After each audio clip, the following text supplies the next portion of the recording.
We may discuss that very briefly this evening. There is no public comment period at a work session, which is what tonight is. So the next opportunity for public comment supporting a project or whatever information you want to share with us will be at next Tuesday's meeting, June 2nd. So I just want to make you all aware of that. Tonight, glad you're here to listen in. And just so everyone here knows, no public comment tonight. And we'll turn over to Nathan. Mayor, can I just add for clarity that it will be a noticed public hearing for the June 2nd meeting, which is distinguished from a public comment period. Great. There will be a public hearing on June 2nd. So we look forward to seeing you all back next week also. Go ahead. So Mayor and Council, I'm going to turn it over to Director Curtin, who's going to kick off the fleet presentation. Thank you, Manager West. Good evening, members of council. So this was in the last packet, the regular council meeting. We didn't get to it. This is something that we've been doing annually.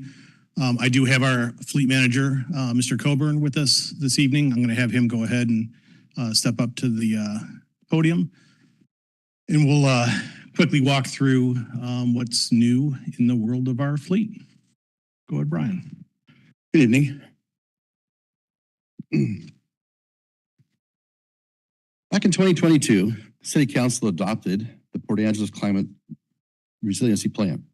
Part of that plan was for us in fleet to start looking at moving towards electric vehicles. And we have done that as much as possible. Currently, the city has purchased 11 hybrid vehicles and 6 fully electric vehicles, and all of those are in service. We have an eye on several more coming over the next couple of years. The picture that you see here, oh, excuse me, I'm sorry, it should be on the next 2 slides. Sorry, there you go. That picture right there is of a brand new electric van that we purchased for Parks Department this year.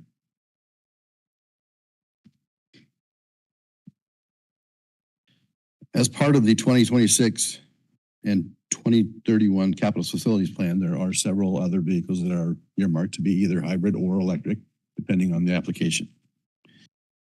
And those would look like this. For the police department, next slide, please.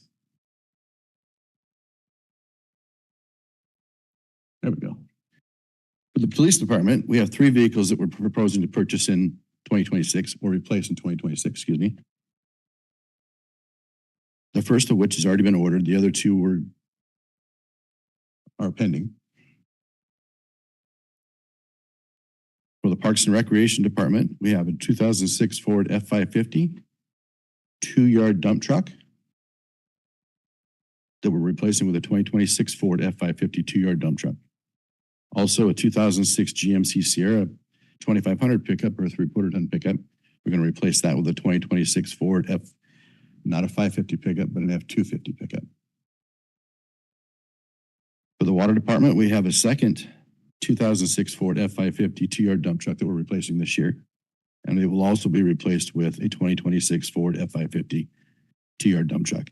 Those, the truck that you see in parks and the one in the water department will be identical trucks. Because one of our focuses now is to try and purchase new vehicles that are identical across the fleet, not only for our purpose, but for operators as well. Also in the water department, we're going to replace a 2006 F-550 service truck with a 2026 Ford F-550 service truck. Additionally, we have a 2006 GMC Canyon pickup that will be replaced by a 2026 Ford F-150 hybrid pickup. Next slide, thank you. For equipment services, we're going to replace a 1995 International 10-yard dump truck. This represents the 5th and final dump truck within fleet that we have been working on replacing for several years now. When I started as a fleet manager in 2016, the city had 5 dump trucks and no 2 of them were alike in brand, in year, or in any kind of controls. And so over the last several years, we have purchased 4. This will be the 5th, and they all have identical controls and parts so that we can interchange if we need to, and operators know when they get in a truck that they're getting in a truck that they're familiar with. For the light operations department, We're going to replace a 2005 Bobcat excavator with a new excavator, yet to be determined on a brand. They also would like to purchase a 2026 Alltech Digger Derrick. This is an addition to the fleet, and it would be a copycat of the one that they currently have so that they have backup and resiliency there. Also for light operations, a new 2026 Ford Transit van. They put in a new position a couple of years ago, and they need a van for that person to drive, and that would be a city electrician. In the wastewater department, we're going to replace the 2005 Savannah van with the 2026 Ford Transit hybrid van, as long as the hybrids are available. In the street department, we're replacing a 2006 GMC Canyon pickup with a 2026 Ford F-150 hybrid pickup.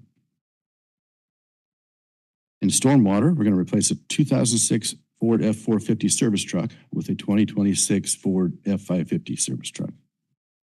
Now you'll see that there were, I believe, one in water and now one in stormwater of service trucks. Those again are identical trucks. Next slide, please. That's all of the 26 proposals we have. So there's more to the climate resiliency plan, of course, than just fleet, but that's my part of it. We review every purchase, every replacement that we're doing to see if there is an electric or a hybrid version available. Of course, at this point, it's predominantly going to be in the smaller vehicle range because that's what's available to us.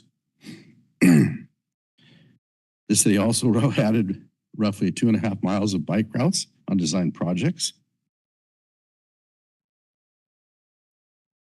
As a large employer, identifying actions that encourage staff to use EVs, public transit, and bike travel for their daily commutes. One of the things that I'm looking at now is having to find training for my mechanics to work on electric vehicles, because this is something that's very new to us. It's been over the course of the last 4 years that we've added those 6 electric vehicles. So to this point, pretty much everything has been under warranty. So it hasn't required a lot of work from us, but in the future, we know we're facing that. So we have to identify the training that we need to be able to do those jobs. We're also going to continue our use of biofuel in the existing diesel fleet. Most of the F-550s, or all the F-550s that you see that we're proposing in 2026, all of those will feature a 6.7 liter diesel engine that will burn either biofuel or R99, which is renewable diesel. Those both are approved green fleet fuels. And then we will continue to take advantage of federal and state grant rebate programs to look at expanding our charging network so that when we do have the opportunity to buy an electric vehicle, we can. There are several locations, of course, within the city. We have charging stations here, but we have the courtyard, we have Parks Department, light operations. All of those will eventually need charging stations so that we can purchase electric vehicles and have them in those departments as well.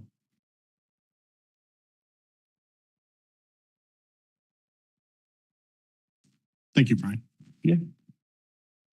And just any questions? We just want to present this tonight ahead of the CFP. So obviously our fleet and our equipment is really important to the work really that every department does. So I feel like we have taken really good measures of making sure that we have that equipment in good working order, and we're making, intelligent replacements where and when we can and where we can afford it.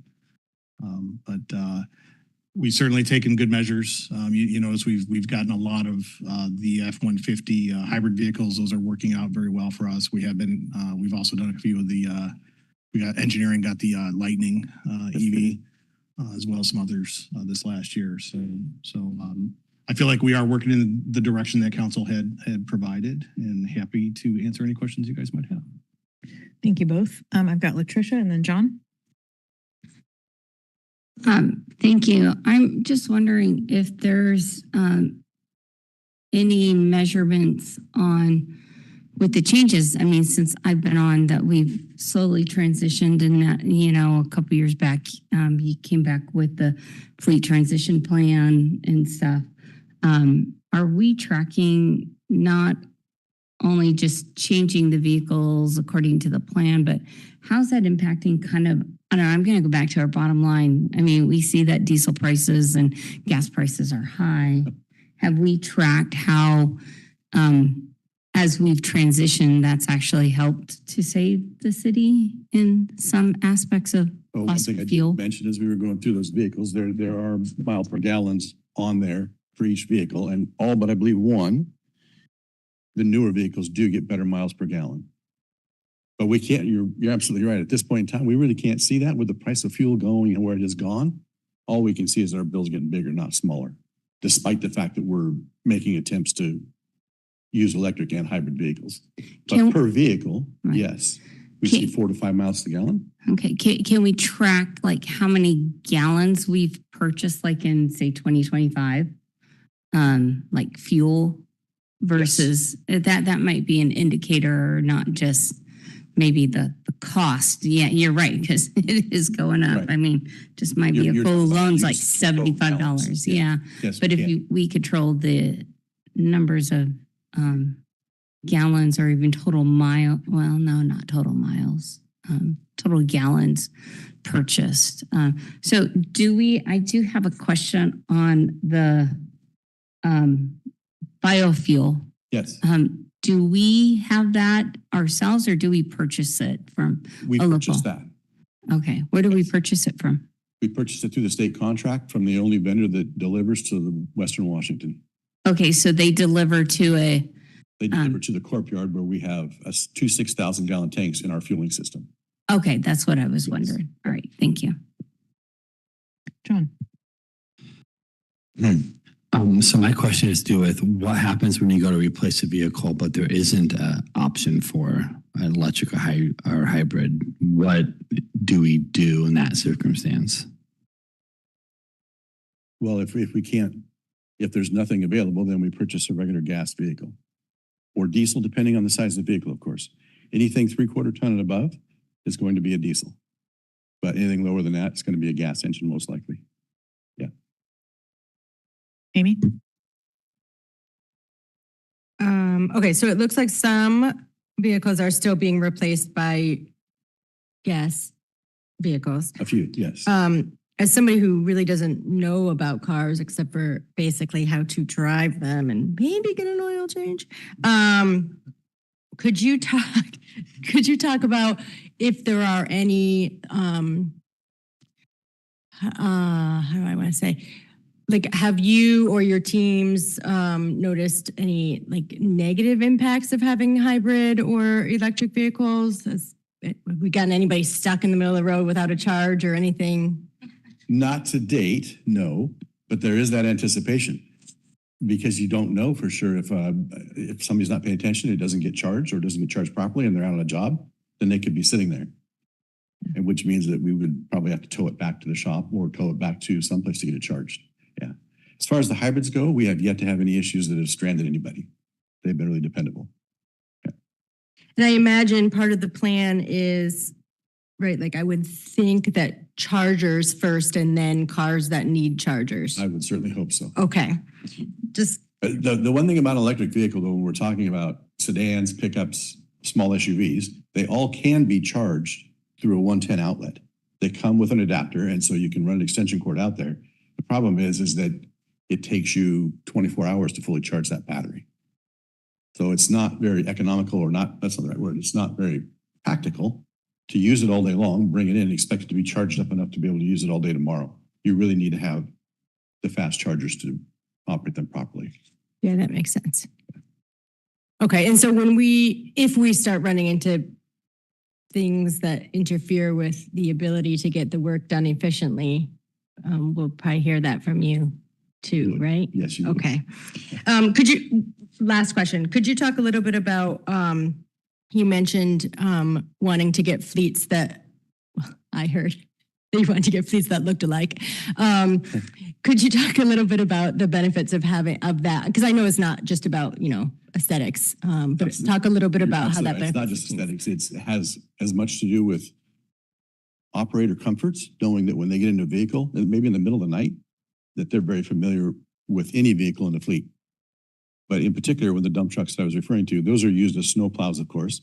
And so any department, any public works employee could be expected to go get any one of those trucks. And I know from experience, having worked in the street department years ago myself, with having 5 trucks that were nowhere near the same, it would take you a good half hour to an hour to familiarize yourself enough to be comfortable to go out and plow snow, because you're jumping from one truck to another and they're not anywhere near the same. But when you can jump from one truck to another and you know that when I'm going to get in there, I'm going to see exactly what I expect to see across all 5 of them, it just builds comfort. From my point of view, it allows us to reduce our inventory in parts, and we can use one diagnostic system instead of having to try and have 4 or 5 different brands. Predominantly, we're a Ford fleet, and so we have purchased the Ford factory diagnostic program, and we use that. And then on the larger side, we've predominantly gone with Freightliner trucks and Cummins engines for the same reason, because we have Cummins Insight, which is the diagnostic program for working on those engines as well. So just reduces what we have to stock in order to be able to do all of our work. So also cost saving eventually. I hope so. Yeah. Great. So my last, I guess, comment or question is about getting our current mechanics feeling comfortable with learning how to work on the different tech that's coming in. Can you talk a little bit about what that process has been looking like, or what kind of budget we might be looking for on that? At this point, because we were very fortunate to have hired a new mechanic roughly a year ago, and he came from Ford, worked at a couple different dealerships. He's been a huge benefit to us as far as working on these new vehicles. But eventually, what he's learned coming from Ford is not going to be the newest information.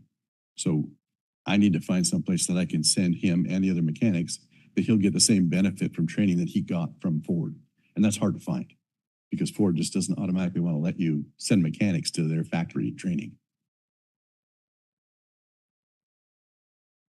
I'm going to ask a question real quick and then I'll go back to you. I will say to that point, Peninsula College has just put their automotive program on hold, but it did include, or they were working on electric certification. So if it's okay with you, I might, through Scott, connect you with the right dean up there to talk about what your need is, because if they're going to revitalize it, it would be helpful, because we're certainly not the only municipality in their service area that is going to be, particularly based on state law, moving toward electrification. And so there's, at least for a little while, a pretty good student base if they were to build a program that we could use. And so knowing what that might look like would, I think, be helpful to them. So if that's okay with you, I'd be happy to, or Scott or someone else. All right, that was really the only point I need to make right now. Go ahead, Latricia. I guess the one question I have is, we always talk about adding vehicles to our fleet. And so I've been on council since 2020. Is there any area where we've reduced fleet use? Like, since 2020, we used to have this number, and now 2026, we actually have this number. We've actually reduced or let go of some There have cars. been minimal reductions. Okay. But majority of them have been replaced, or other places have needed more vehicles. And so we actually have more now than we had then. Okay, so, all right. I was kind of hoping we might hear that we've reduced fleet in some areas and stuff, but we are a growing, providing services. And I know that a lot of these are utility vehicles that provide services for water, wastewater, stormwater. So these are, a lot of them are utility based in our police department. So, all right. Thank you. All right, thank you. Thank you for your presentation. Thank you for the work on making things more uniform. I think that's helpful. It makes it more predictable for us as well. So I think that's really helpful. So thank you very much. Thank you. And we will move on to the rest of the plan. Mayor, before Director Carrizosa jumps in, I just wanted to make council aware that we're really grateful to have City Engineer Jonathan Bohm with us this evening. He has accepted a new opportunity elsewhere, and so this is his second to the last council meeting. So make sure and ask him plenty of questions this evening on the capital facilities plan. We're extremely grateful to Jonathan for sticking through the capital facilities plan effort because it took a lot of work this year and he was there for every bit of it. And we know that the input he provides is extremely professional and we're extremely grateful for his continued participation. So just wanted to note that. And Director Carrizosa does have a lengthy presentation and she's going to introduce that herself and hope that we have a number of questions at the end.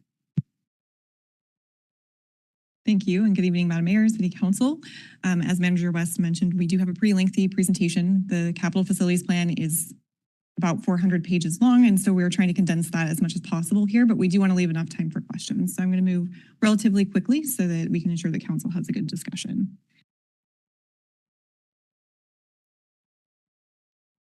And so tonight we will be reviewing our capital facilities plan process, our 2025 completed projects, our funding sources, expenses, and cash flows that exist in our proposed plan for council, and our new and unfunded projects. And then there will be time for questions and discussion from council. So as we look at our capital facilities plan, it is a 7-year plan that sets the city's next year's capital budget and amends our current budget. So we're in our 2026 year. Anything that changes that we didn't foresee or cost increases when we were looking at this plan last year, we will update for 2026. And we will include in our 2027 year any of the projects that are planned in that year. And so we're really setting budgets in 2 years. This is a living document and a requirement of the Growth Management Act, as well as a requirement for grant eligibility in many areas. And as mentioned, this plan is reviewed and updated yearly.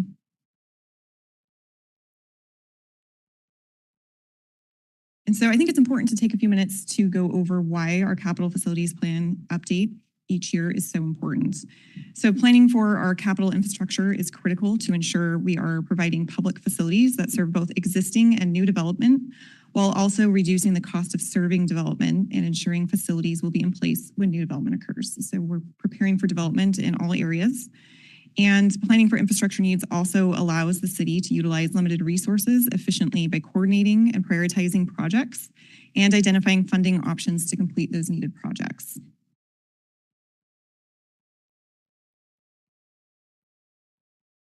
And so our capital facility planning process starts in January each year. So from January to March, our departments develop and review each of the projects that exist within the plan.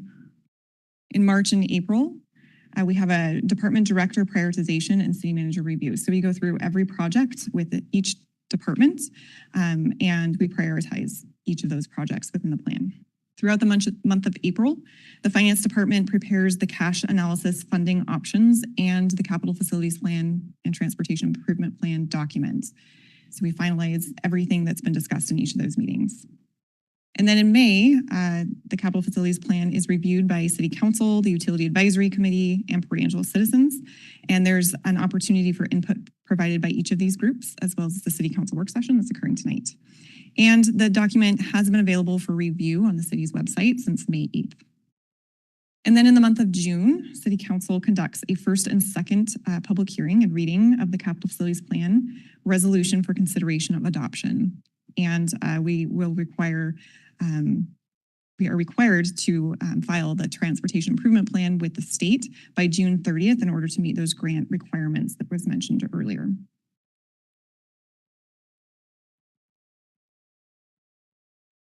And so as we're looking at our capital facilities plan, it's important to note that we are talking about capital projects. So we're focusing on needs that are described in the left-hand column. So our capital projects are defined as the installation, build, or purchase of equipment or assets that exceed 1 year in their life cycle and $30,000 in cost. And so that's what's included in our capital facilities plan. That's what we're talking about this evening.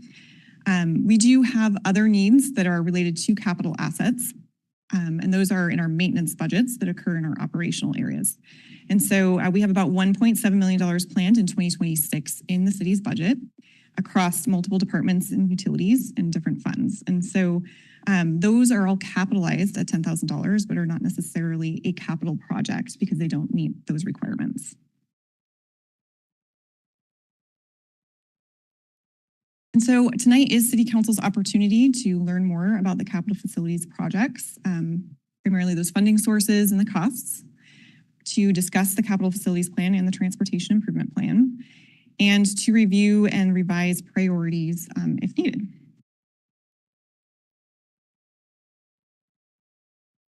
And so each year, city staff prepares the capital facilities plan with the directives that were established by City Council in the 2018 to 2023 capital facilities plan process.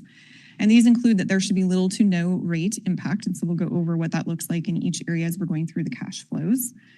That we set aside cash that's equal to the prior year's depreciation. And again, we're going to go over that in a few minutes in a number of slides. That we leverage projects whenever possible. So if we are aware that there is a water main that is going to need to be repaired, and we also have a street that needs to be repaired at the same time, we'll try and plan those projects together so we're not ripping up a street and then ripping it up again. That there will be no new debt within the plan, and so we have not included any plans for debt requirements within our CFP or our TIP. That we focus on preventable maintenance to increase our asset life. And so as mentioned, we do include maintenance dollars in the city's budget. And that we work on our Complete Streets initiative, which was adopted by council in December of 2018 under Ordinance 3615.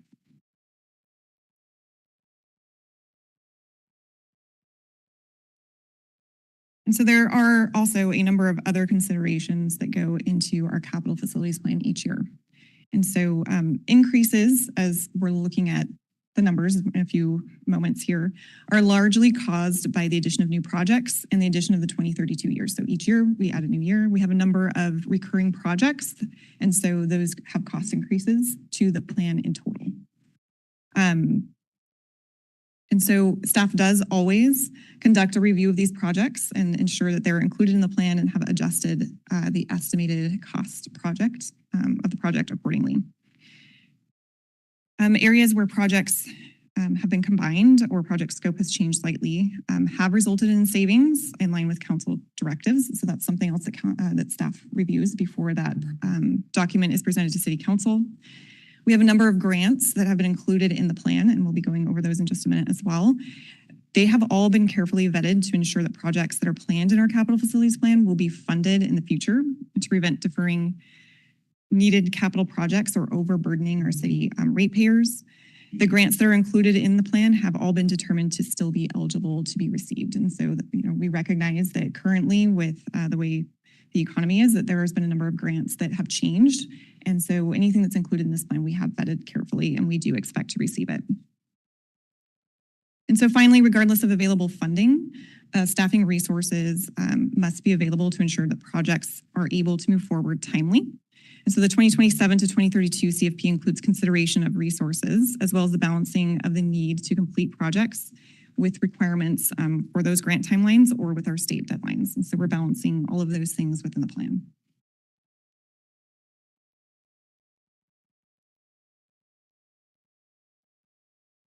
And then each year, affordability is heavily factored into the plan. It's something that we take very seriously, and it's something that this year in particular, staff worked diligently to ensure that the plan as presented did not include any additional rate increases as compared to the current adopted plan.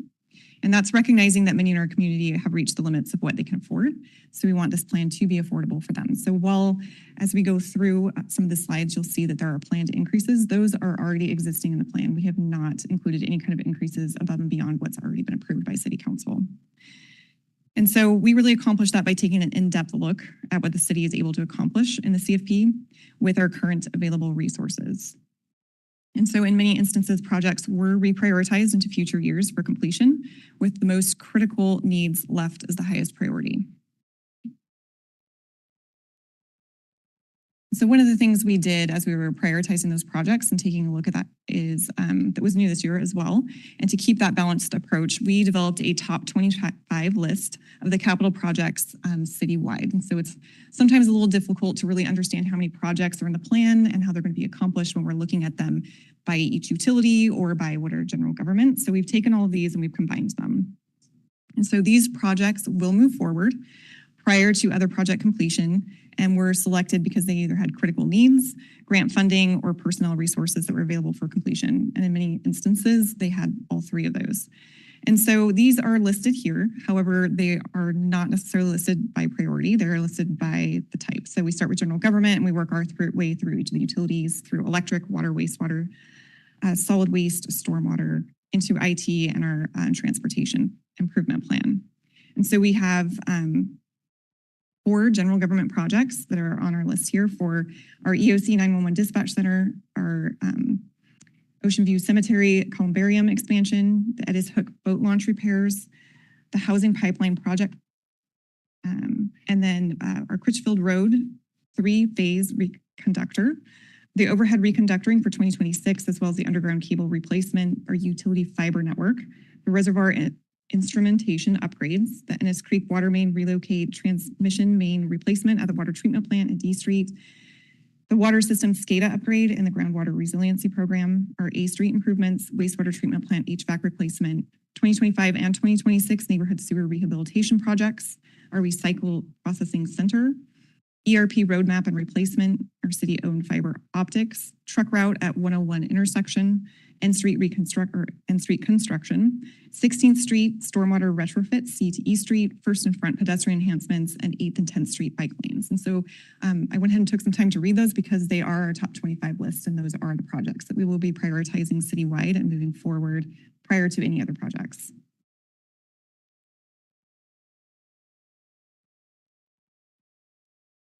And so in terms of project completion, it's also important to consider that many projects are still in a planning phase within the CFP. And so while they might have funding within the plan, they might not yet be under construction. So we might still be working on scope on those projects and design. Additionally, there may be projects that are multi-year in nature. And so you'll see them in several years of the 7-year plan. In some instances for those recurring projects, you'll see them in each year of the plan. Projects that have been identified that have critical needs should also not be deferred. And whenever possible, grant funding is utilized to move projects forward. And then also due to the timing of those grant projects, that may change the project priority as well.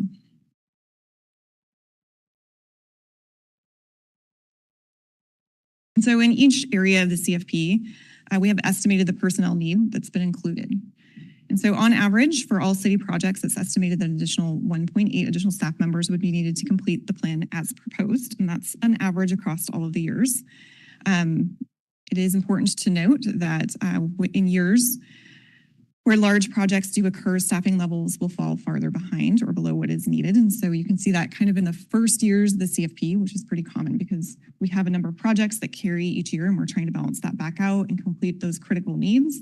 And so we have a greater staffing need and then they will carry if we're not able to complete them. And also in years where, we have those large projects plans in 2027, for example, on this slide, you'll see that that's also a need there that's a little greater. And so it's also important to note that as we consider the projects included in the CFP, our plan is very ambitious. And that's, as I mentioned, we will sometimes carry projects from one year to the next. The infrastructure is a strategic focus area of City Council's strategic plan and the city's work plan. And over the last several years, Council has improved the capacity needs for these projects with the addition of personnel in the city's budget each year. And that's included creating permanent project manager positions, engineers, and additional capacity in the water, wastewater, and stormwater divisions in order to help keep those projects on track and complete those critical needs. However, in this CFP cycle, recognizing that increased costs, including costs for personnel, are not affordable for our community at this time, the plan is recommended to move forward with staffing levels that are currently in place. So staffing is not requesting additional funding at this time for personnel needs.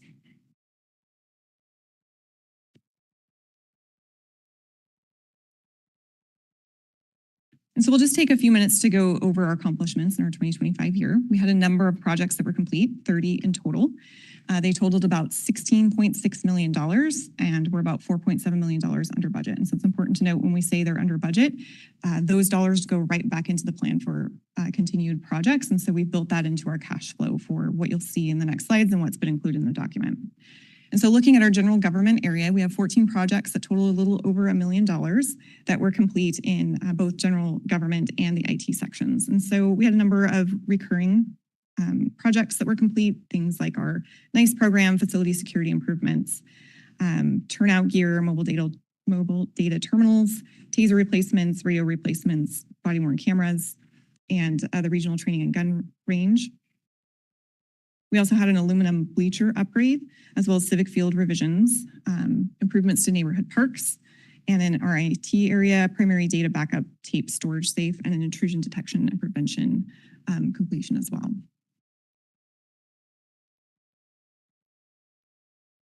In our electric utility, we completed 3 projects. They totaled about $387,000, including traffic signal LED conversion, and then the West Airport hangar cable replacement and East Airport cable replacement.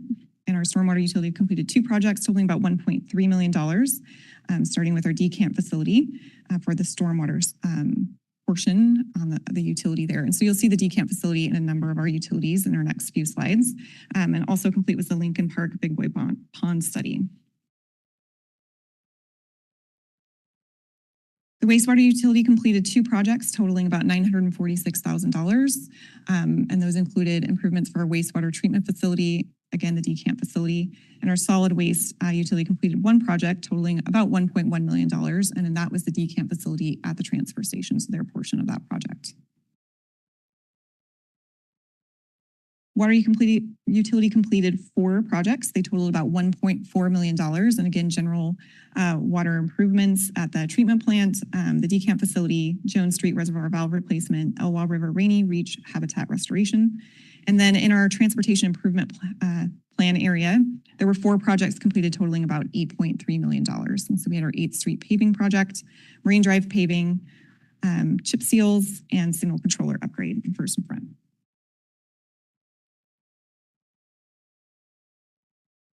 And so we're going to move right into our funding sources and spending, and this will be a roll-up of the entire plan. So we're going to combine all of the utilities, general government, and transportation together initially, and then we'll break down each of those cash flows so you can see how the spending will occur and how it's paid for.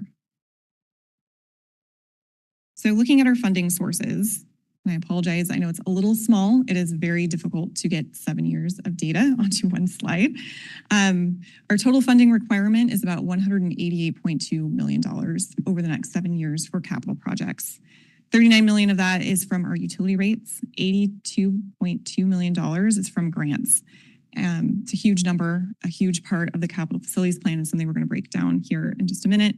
About $12.7 million of that goes toward utility projects. And I highlight that because it is difficult to get grants for utilities. And so it's due to the hard work and dedication of our public works staff to go after those grants and to receive them. And so just highlighting some of those, they include the electric vehicle charging stations, the A Street improvements, the number of grants within our stormwater utility area. And then looking at our transportation area, we have 24 projects in total in transportation that have grant funding, a total of $61 million. And so it is the largest area of the capital plan that is receiving grant funding. And again, a number of projects, we won't go over every single one, but some of the highlights include the truck route at Highway 101 intersection, the Ray Street Complete Street Phase 2 and 3 combined, traffic circle program projects, and Laurel Street stairs replacement. And then a number of grants also exist within our general government area, including for the Ennis Creek Fish Barrier Project, the multifamily housing pipeline project, for body-worn cameras, radio replacements, and for our joint public safety facility. And then we are using about $15 million in excess reserves for rate stabilization, and those are coming from our utilities. And so we'll go over those in each of the areas when we go over our cash flows. We're using $1.3 million in NICE funds, which stands for Neighborhood Improvements and Community Enhancements. And so those are set aside each year to help improve neighborhoods through infrastructure needs. And so we are planning to use about $1.3 million in the entire plan. $4.3 million is planned for our real estate excise tax funding, $9.3 million in transportation benefit district tax, and about $11.9 million across the total plan is coming from the general fund.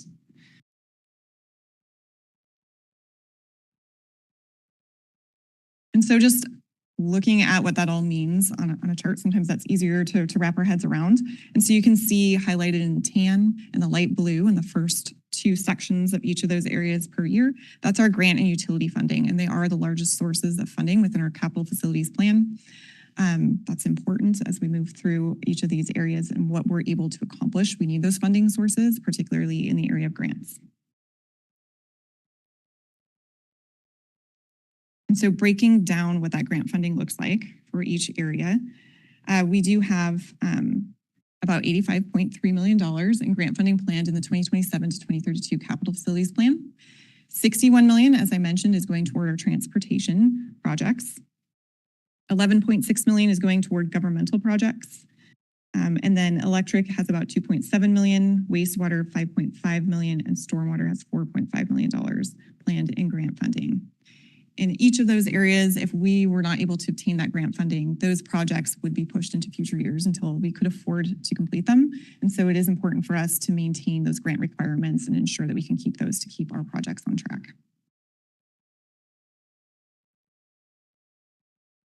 So as we look at our spending, and we're going to go over that in detail in each area, and it also is represented in each and every one of our projects that's listed in our plan. We have about $223.7 million in total project costs across the next 7 years. So as I mentioned, the plan is very ambitious. And I did want to note that as you're looking at each year, you may have noticed that spending by year does not match our revenue needs by year. And that's because we average out those utility costs and flatten that out for what we need for the revenue each year so that we don't see large rate increases in years where we have a large utility project. We try and keep that as smooth as possible for our ratepayers. And then just demonstrating what that looks like in each area by year. And so what you can really clearly see here are when those large projects occur, including, at the beginning of our capital facilities plan in our general government area, we have the EOC, our multifamily housing, and Creek fish barriers. We also have in future years our light operations building and charging stations, and water, our transmission main replacements, and several water main replacements. And then in wastewater, we have significant projects throughout the plan. Those include the A Street improvements and the lower Elwha sewer extension. And for transportation, our truck route at Highway 101 intersection, the N Street reconstruction, first and front paving, and pedestrian enhancements. And so those are all initially in the plan. And again, you can see where those carryover items occur early on in the plan. And then we start to kind of balance the plan out towards the end of those years. And so as we're looking at our cash balances, and this is by each of the funds, in kind of the darker blue, we have a 2026 beginning cash balance. So that's where we are at the start of the year for our cash in each area. And then in lighter blue, it demonstrates where we are at the end of our capital facilities plan, so in 2032. And so the plan will utilize most of the reserves that we build up for these large projects. We do build the reserve with the plan to spend them on those capital needs. So we plan for that, we set those funds aside, and then we pay for our capital projects. And we do this so that we don't have to take out debt and we don't see large rate increases. So we're trying to balance that out. I also want to note that our wastewater area right there does include our combined sewer overflow as well. So we've combined those two funds together. So if you're looking for specific projects for the CSO, they're within the wastewater plan.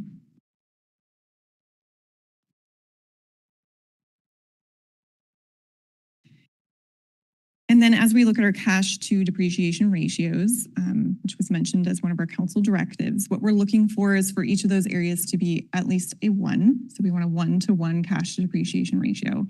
And all areas are meeting those expectations with the exception of the general government areas. And so that includes, we're including IT in that area as well. And we'll go over what that looks like in the cash flow and why that's occurring. And largely it is because they're based on what the city can afford from tax dollars.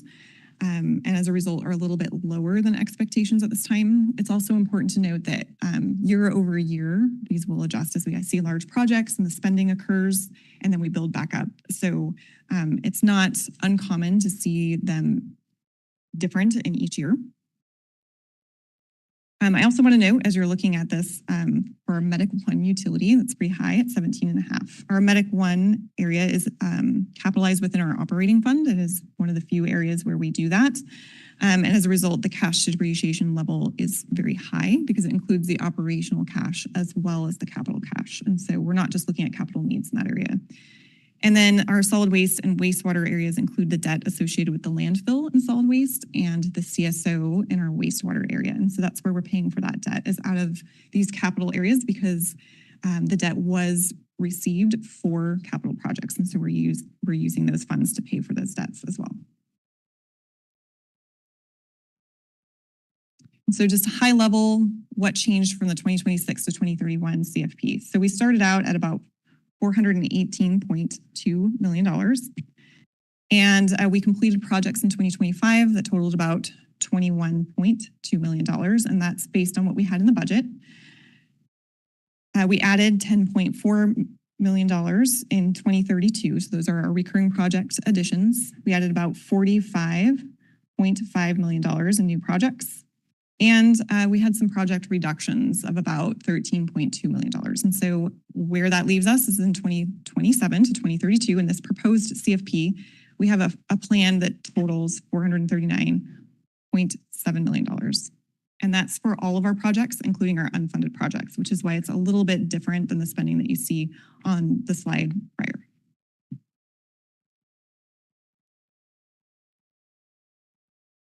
And so as we look at our cash flows, it's important to note that all capital funds are tracked in a separate account, with the exception of a couple of funds, including our Medic One utility and our IT fund.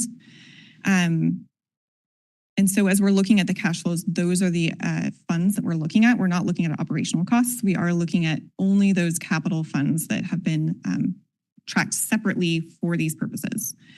And so utilities do transfer funds from operational budgets that help offset the cost of those projects, as I mentioned. So we've averaged those out and included them within these areas to track those needs. And that's how we're building up and know that those funds have been set aside for these projects. Those costs are also built into our utility rates.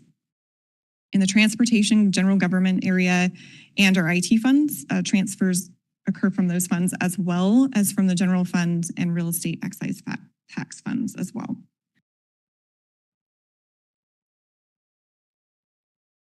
And so as we look first at our general government area, and so we have shortened the number of years here, hoping that it's easier to read. So we have included every other year of the plan.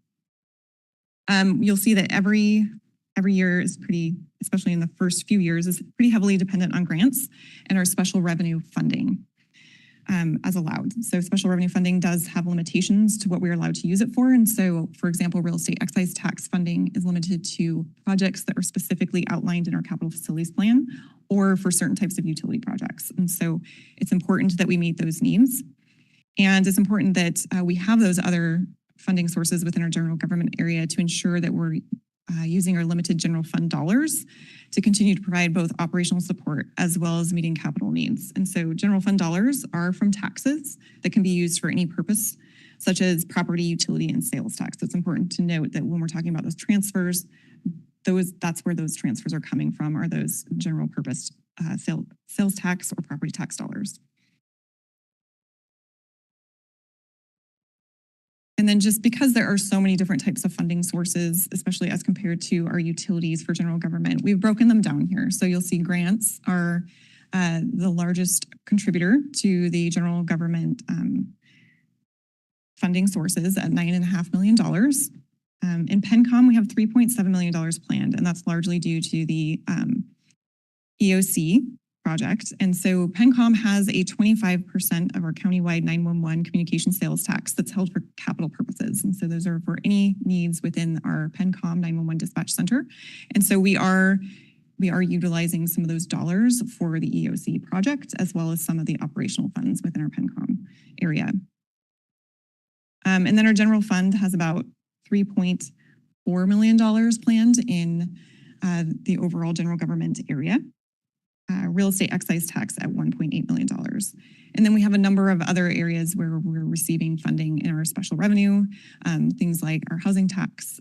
Medic One does pay into areas where they have a share within our fire utility, and the utilities also sometimes have a share within some of those projects as well.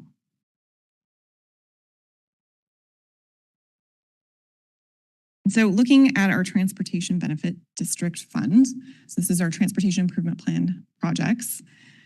Primarily, we're looking at grant funding as well as our TBD tax dollars. And it is important to note that we have planned for our transportation benefit district tax to continue throughout all of the years of the CFP. That tax does expire at the end of next year. And so that's something that will be up for council consideration. But just something to note as we are looking at the plan. And then just kind of breaking that down same way as we did for our general government area, you can again see those $61 million in grant funding. So this is an area where if we did not have that grant funding or dollars from our transportation benefit district tax to match those grants, this is an area where we would see a very different plan for what we can afford.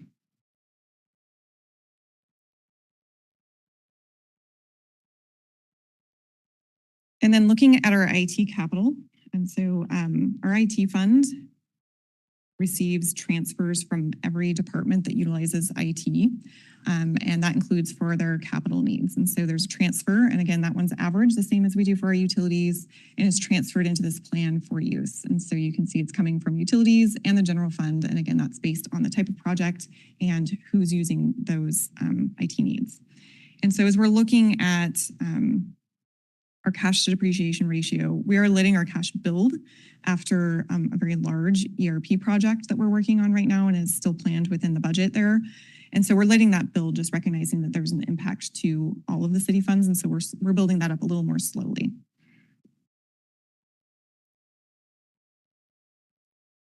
In our electric utility, we have a few things that are occurring. So we have a $2.7 million in grant funding that are going into our cash flow to help offset any rate increases that would be needed otherwise to complete those projects. We also have a total of about $4 million in excess operating reserves to help offset any rate increases as well. So we have identified that there are some excess reserves in our operational fund, and we are pulling those in for capital needs in order to keep our utility rates from being increased. What you're seeing on the slide here are only the years where rate increases would be considered. And so you can see we are not planning any changes. So we have a $1.3 million rate amount that's included each year. So we haven't changed that. That is exactly as it exists in our currently adopted plan.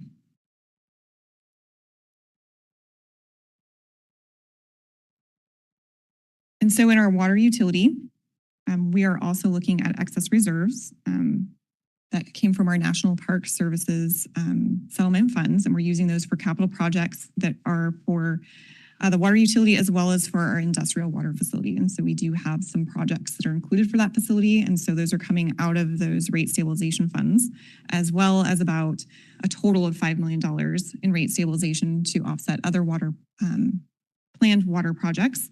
And that's again to provide some rate stabilization. We have a number of large projects that are planned for 2027. And so as we look at the end of the CFP cycle, that is affecting our cash to depreciation ratio. So you'll see in our 2031 year that we're going to be at about 0.8 instead of at that 1-to-1 ratio. However, we do expect that will build back up. So we currently have about a 2.5% increase in the 2027, 2029, and 2031 years. And again, those are the years that are demonstrated on this slide. And those are the estimated increases for capital only. That does not include anything for operational because we have not worked our way through the budget yet, and we do not have an estimate for that. And so again, those increases have already been planned in our capital facilities plan. We are not looking at any kind of increases above what has already been included. So we are looking at it staying status quo.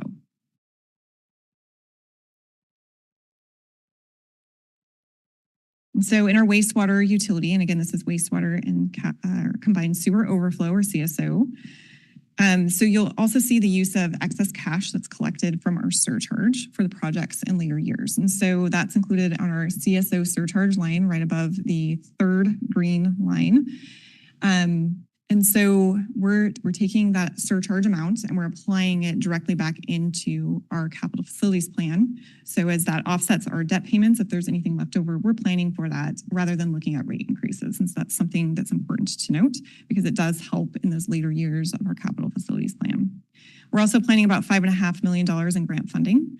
And that's a huge offset to any rate impacts, as well as about a 3% increase in 2027, 2029, and 2031. And again, that's in line with our cost of service analysis. And those are some for some very large and very essential projects that we have planned in our wastewater utility.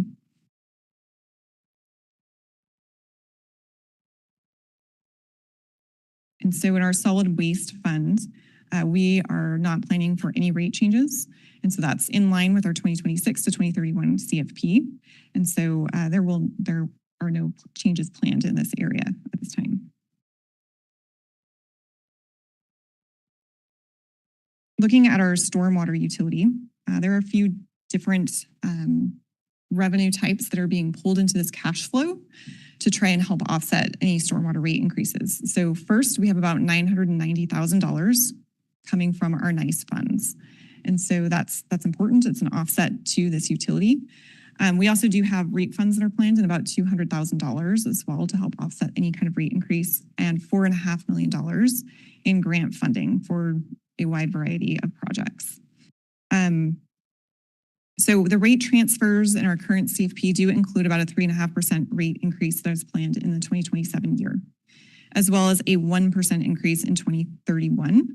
And again, that's to align with our proposed cost of service analysis. This occurs every 3 years in the Stormwater Fund. And that's to keep our cash at an appropriate level. And so it's important as we're looking at our cash depreciation ratio in stormwater, it's a little bit high. We are aware of some projects that will be coming after the 2032 year that we are starting to save for and build. And so that's why you're seeing that, because we do expect that will start to fall off, similar to what you see in our 2026 year at about 22.8, dropping to about 16.2 in our 2030 year. So we do anticipate that as we move forward in those years that we will need that funding. And so that's why we're working to build that up now.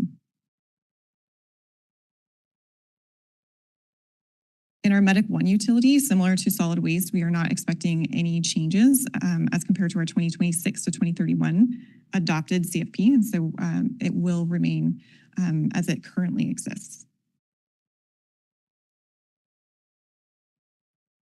And then looking at our equipment services, we've just kind of pared this down to see the cash flow analysis for every other year. And so equipment services is funded through a transfer from every department that has vehicles. And so we've just taken the average for each of those vehicles, what we expect for the replacement costs, and we've divided it by the life cycle. And we transfer that amount each year into this fund to hold on to that so that we can pay for those replacements in the years that they occur. And so we have 23 vehicle replacements planned in our 2026 year. Those total about $3.9 million, and 23 vehicles are also planned in 2027, totaling about $2.3 million. And so we'll just take a few minutes to go over our new and unfunded projects.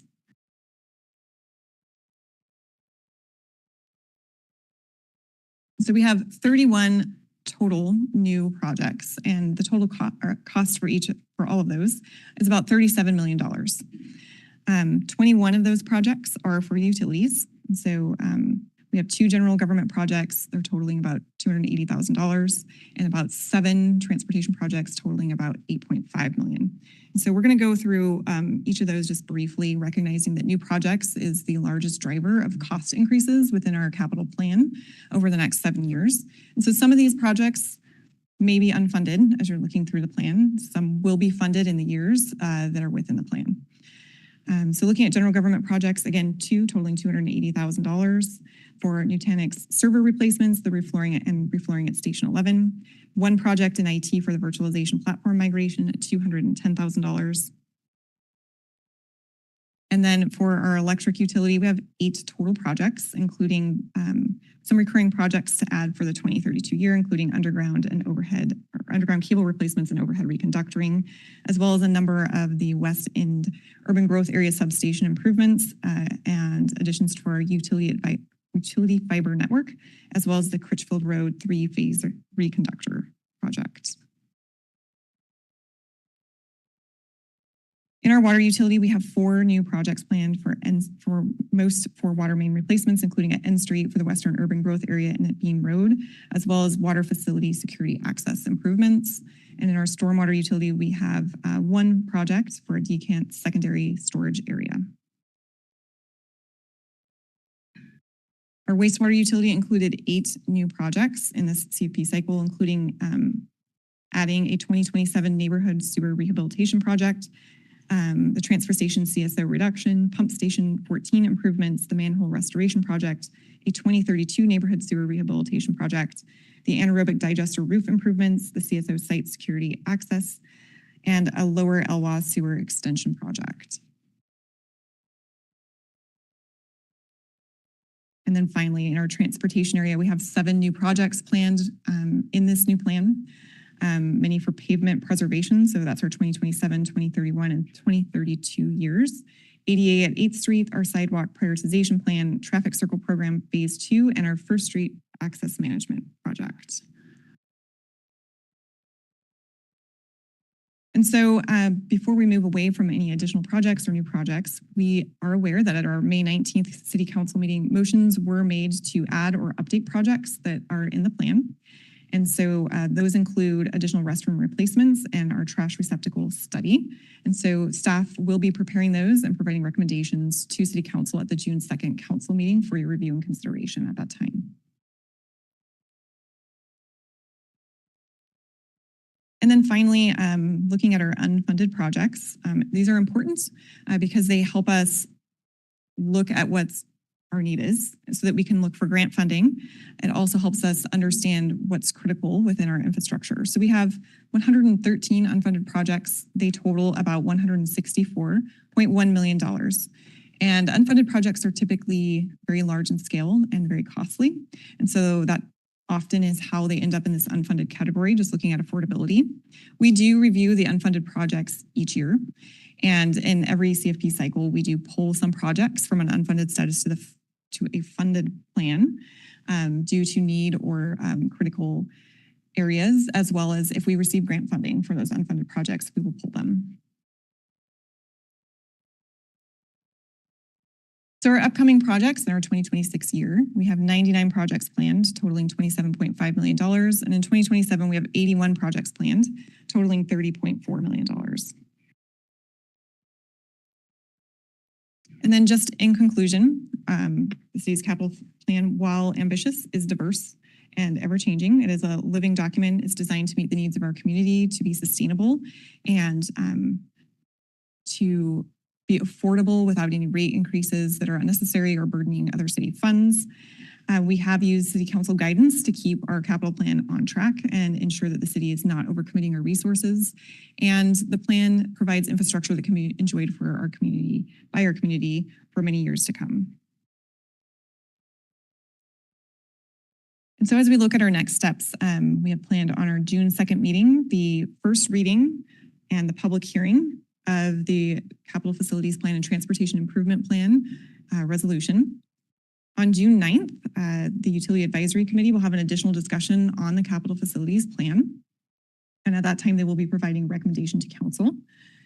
At the June 16th meeting, the Capital Facilities Plan public hearing will continue, and then we'll have the second reading of the resolution as well as the council consideration for adoption of that plan to meet those state deadlines for June 30th. And so just kind of going back to the Utility Advisory Committee, this plan was presented to the committee, and they did request additional time to review the project or the projects within the plan and to provide a recommendation to City Council at the June 9th Utility Advisory Committee meeting. And so with that, City Council, I will turn the time over to you for questions. I have a quick question for council. Is there any opposition? I know we're short. We have limited time tonight, but would anyone be opposed to taking a 5-minute break and then coming back for council discussion? Okay, thank you. We'll take a 5-minute break and come back for council discussion. Thank you.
All right. We will go ahead and get started again. Thank you all for your patience with that break. All right. Who would like to start with questions? Someone must have a question for Jonathan. We'll start with Navarra. Well, I don't know if they're questions for Jonathan, so I'm just going to go through my questions, and maybe one of them will be a question for Jonathan. I just wrote down my questions on a sticky, so we'll have to see. So the first one I wanted to mention, which is I think is a Scrivener's error. So not to be that guy, but I'm going to be that person today. For the housing pipeline project GG0123, like I think way in the beginning of our capital facilities plan, I believe it is listed as you list out what quality of what the status is. And I believe it's listed in here as being listed as poor. And then in the actual document, I control F'd and found it on whatever page it is, it's listed as good. I don't particularly, first I was wondering why it was listed as poor, and then I read it and it was listed as good, which seemed a little more reasonable to me. So anyhow, that's my Scrivener's error. And out of 388 pages, I think just one is pretty good, but I just wanted to draw that to your attention. So I apologize for being that person. But because of that, my question was answered because I think probably the intention was to list it as being good. I did want to just, there's never enough hours in the day, and I think we're moving along with design. My impression was that maybe some of the money was for design. So anyhow, I just wanted to give staff an opportunity to give a brief update about maybe where we are in that process. Deputy Mayor, thank you very much. And thank you for the Scrivener's error. I'll blame finance. Oh, she's here. Never mind. But to your broader question about the status of the multifamily housing pilot project, again, just want to really thank and highlight the work that council did. As you might recall, a session or two ago, as part of your legislative priorities, was the request to our state legislative delegation. And then with the leadership of our state legislators, we were able to receive a $1.9 million appropriation from the state as part of the capital budget. And at your council meeting in January, I forget which one it was, council accepted that grant from the State Department of Commerce. Since that time, our CED team and the housing administrator has been working very hard. A request for proposals was put out.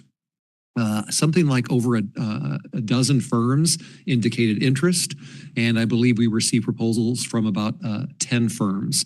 We're in the process of evaluating those currently. Negotiating prices is underway, and so we're optimistic that at the next meeting or two, we'll be back to council with a proposal to hire a firm who will then begin the design work for that pilot project. As you will also remember, council authorized the purchase of property at 935 West 10th Street, where that pilot will take place.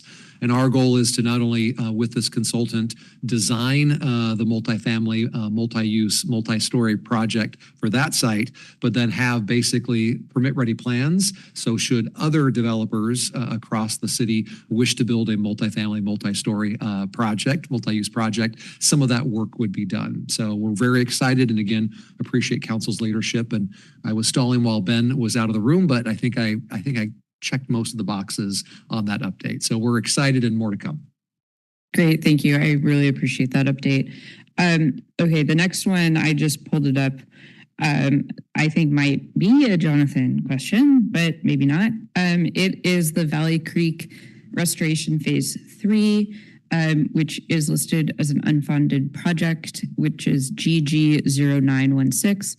And I think it's valuable for the city to continue to talk about, and by the city, I mean the city council, to talk publicly about how we plan on moving forward with this, and if we're sort of what that time frame looks like. I know it's an unfunded project. I'm aware of that, and I also don't disagree that the prioritized projects are ones that should be prioritized. So I want to make that clear as well. But I think, you know, I know that with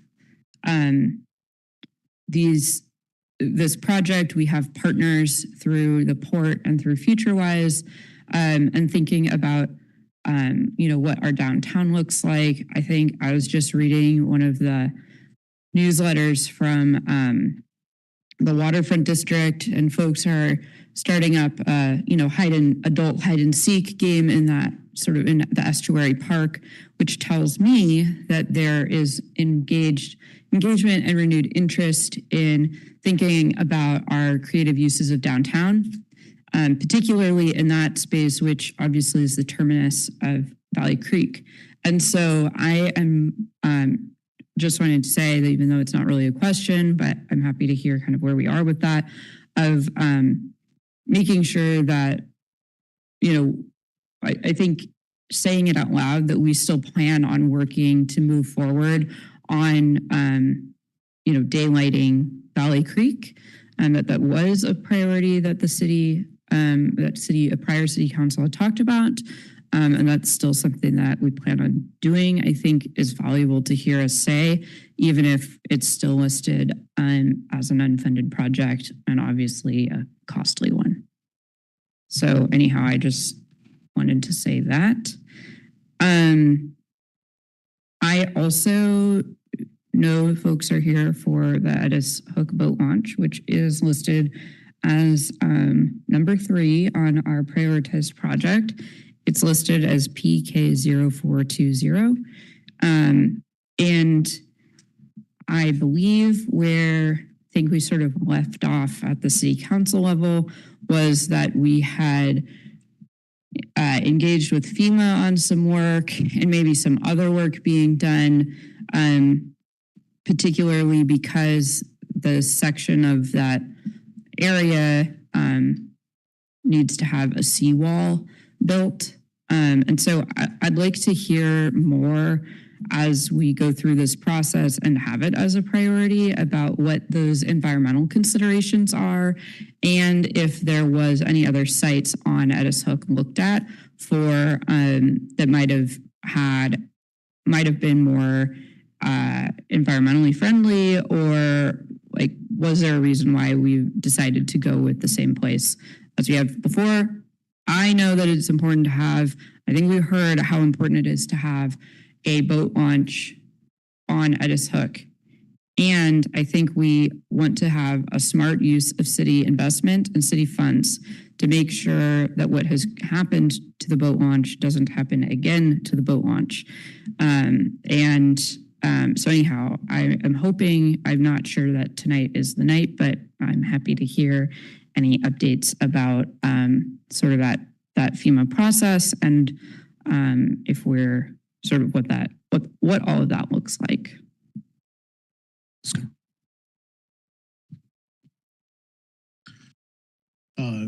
Deputy Mayor Carr, thank you for the question. I can actually speak to both of those through Manager West. So regarding Valley Creek, I have and continue to have, I've had some recent meetings in regards to that with the port in FutureWise. You're absolutely correct. We're just working on other priorities right now, including the port.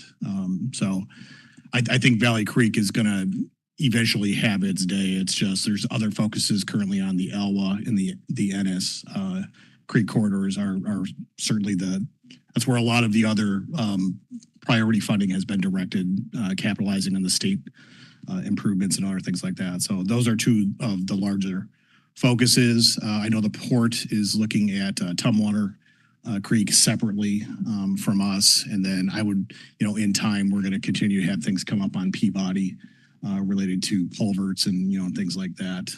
So I do think that Valley will have its day, but to be honest with you, I'm just guessing we're probably 3, 4, 5 years away, would be my assumption. related to the Edith boat launch. So we had a disaster that took place in January of 2024. And we do have a FEMA project related to that disaster declaration. We currently do have funding in place for design. We do not have funds in place for construction.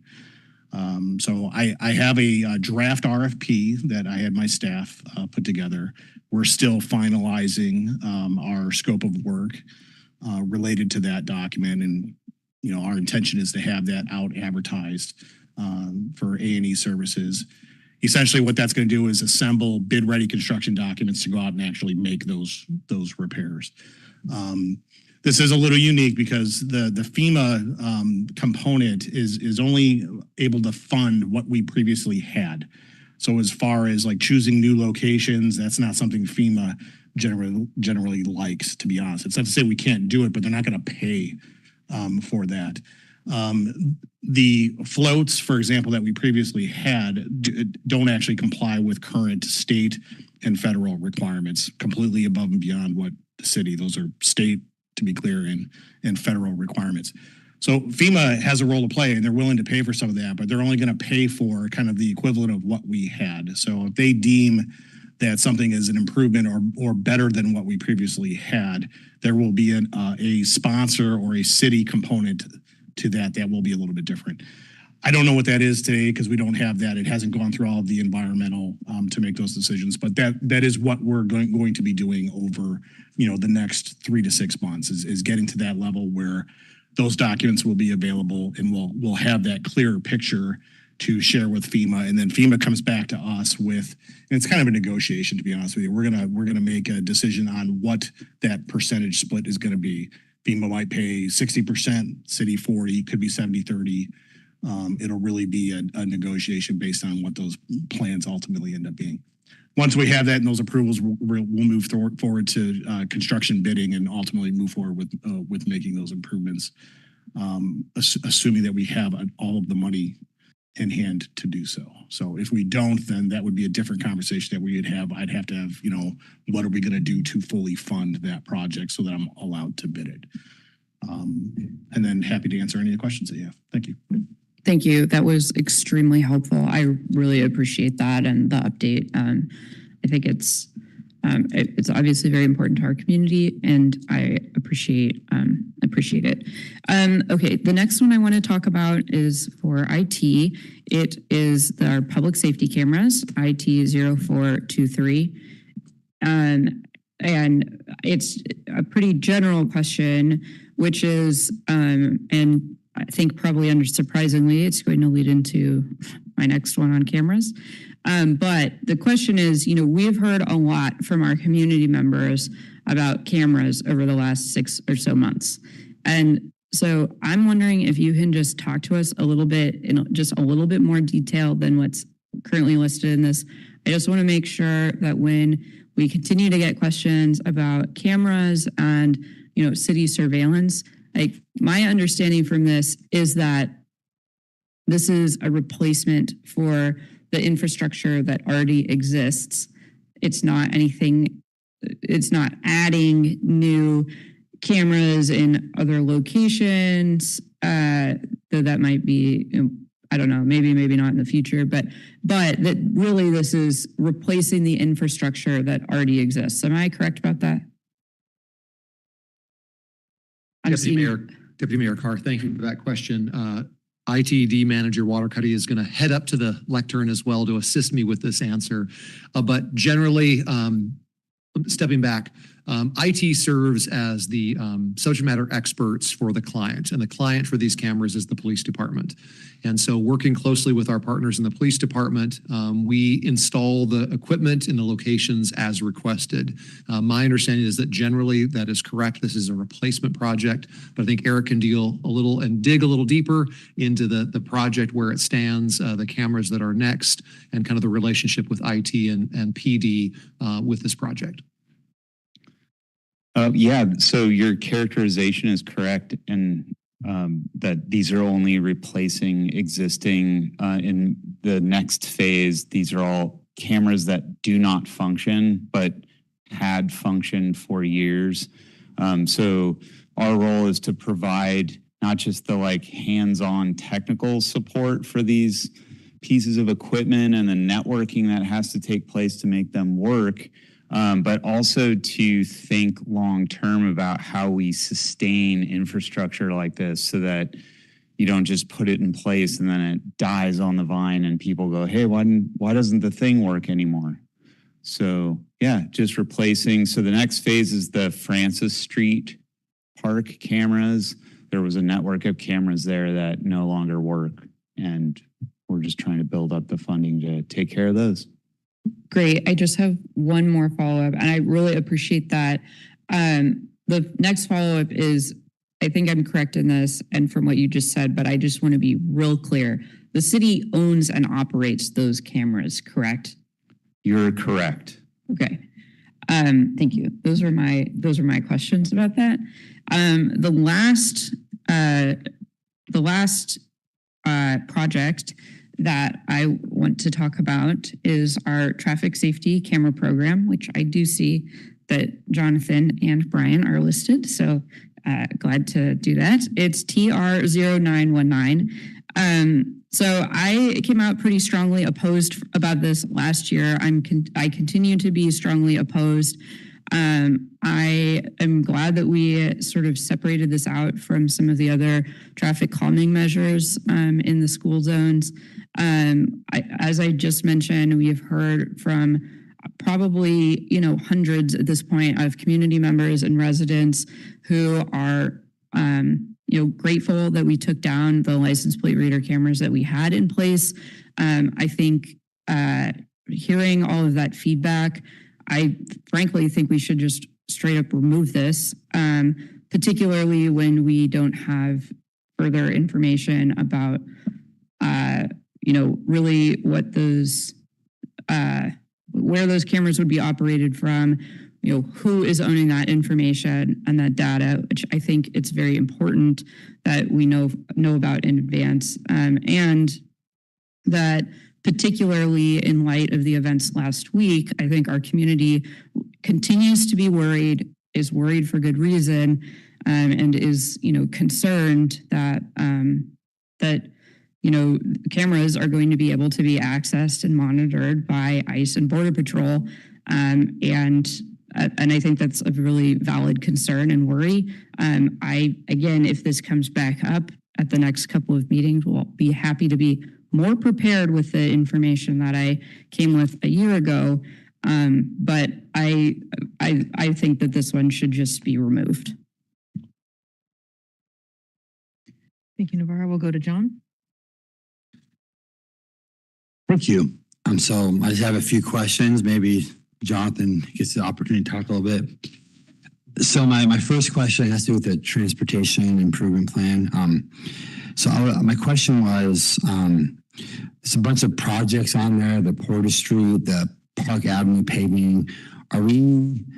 Is there an opportunity to address some of those projects while the new schools are being built over there in that area to improve traffic flow and walkability for students? Have we considered maybe prioritizing those in lieu of these projects coming down the road, which will increase, I would assume, traffic flow through those areas? Yeah, Jonathan, if you would, I appreciate it. Yeah, we gotta let Jonathan answer something tonight. Absolutely. So I appreciate that. And just before I start, I do want to express my appreciation for having the opportunity to work with you as council and your counterparts over the years. You've really made it an enjoyable time coming to these council meetings to talk about subjects that excite me.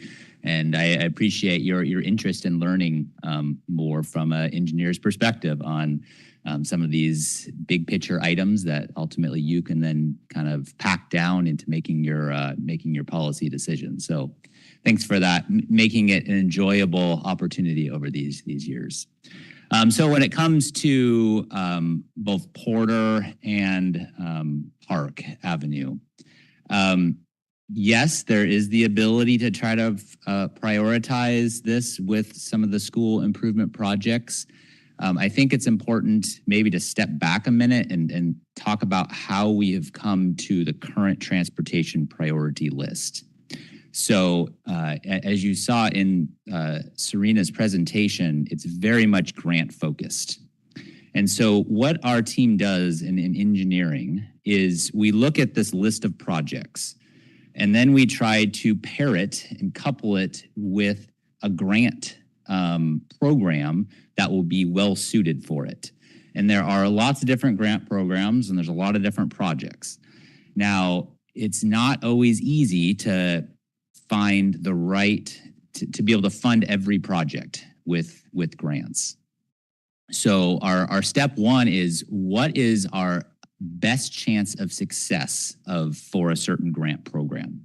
And so then we look at all the projects on the CFP and we figure out, okay, project X and Y, these probably have our best chance to apply for example, TIB UAP program, which is an urban arterial program. Or maybe it's our best chance to apply for STBG funds through the county, which are federal funds.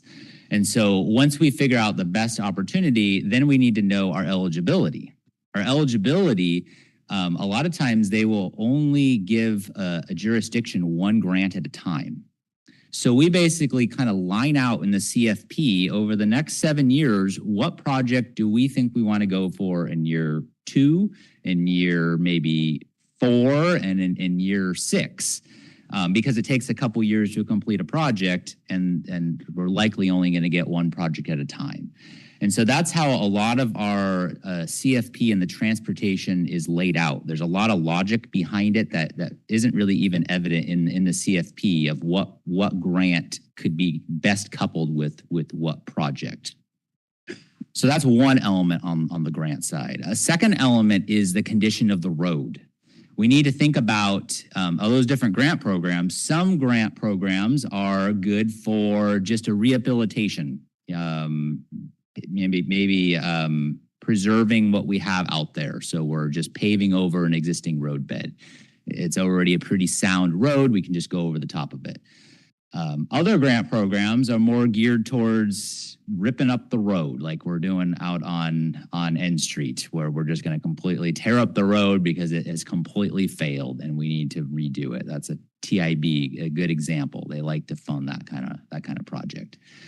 So in the case of Park Avenue, for an example, that road, while it's in poor rideability condition, it's not in a poor pavement condition that it's going to like fall apart.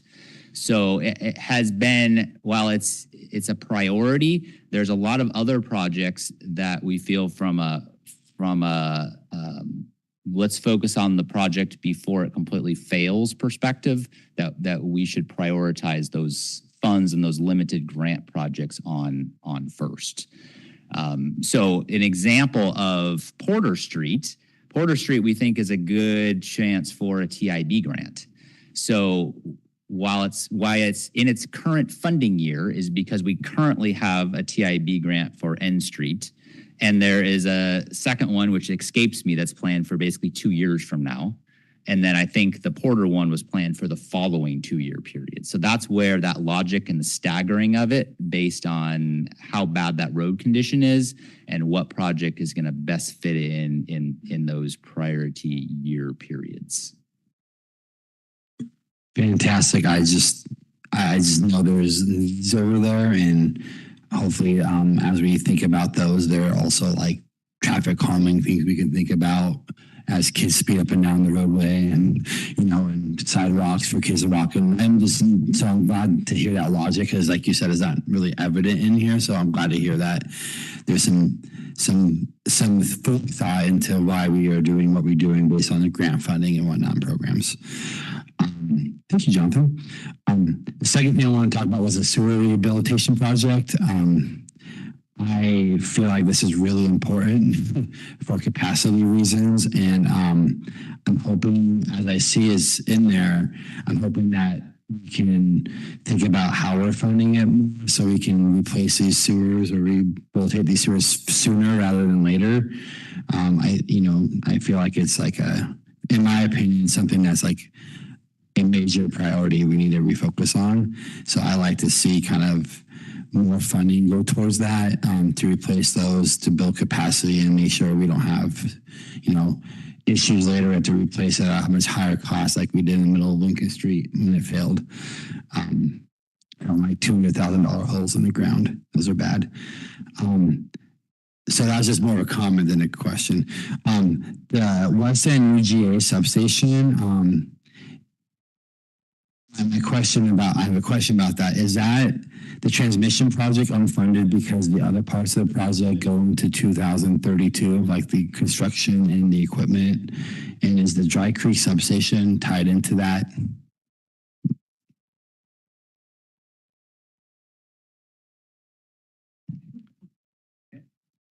That's a great question.